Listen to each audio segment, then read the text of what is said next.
And a little further to these divides that exist in our society. And again, I don't think they have to be clash points, but they are key ways that people identify themselves.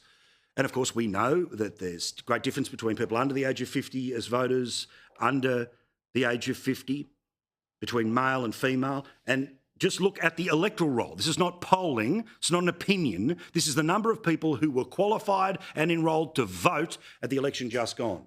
There are more under the age of 50 and there are more that are female. And no, not all are uniform and vote in one way, but if everything's 50-50, if like 50% of people under 50 and 50% of people over 50 and 50% of males and 50% of females, guess who would win?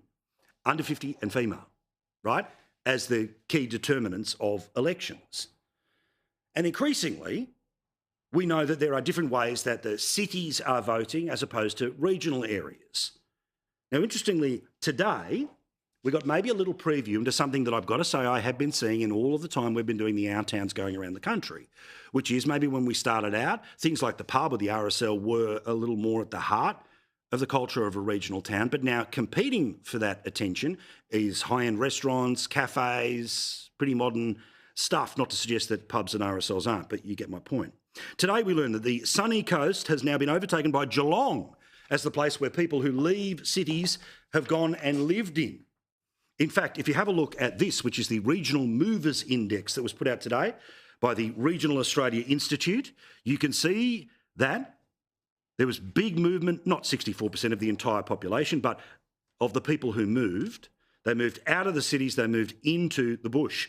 Pretty level in the Northern Territory. They moved into the bush in Queensland, level in South Australia, Tasmania. In fact, a little more, you had a scenario where, again, people were vacating the cities, moving into the bush in places like Victoria. Well, guess what? The local government areas where people are moving to, and they take their politics with them. Greater Geelong, the Sunshine Coast, Lake Macquarie, the one I'm not going to try to pronounce, I apologise, in Victoria, Maitland in New South Wales. Other areas that have had major movements of people from the city moving to them, bringing their politics with them.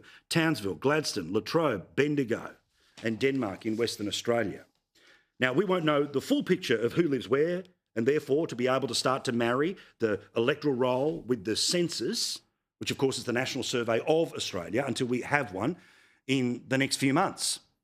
And in fact, the census gives us the best possible indication as to literally how many people rent, how many people own, how many people have an investment property in particular seats.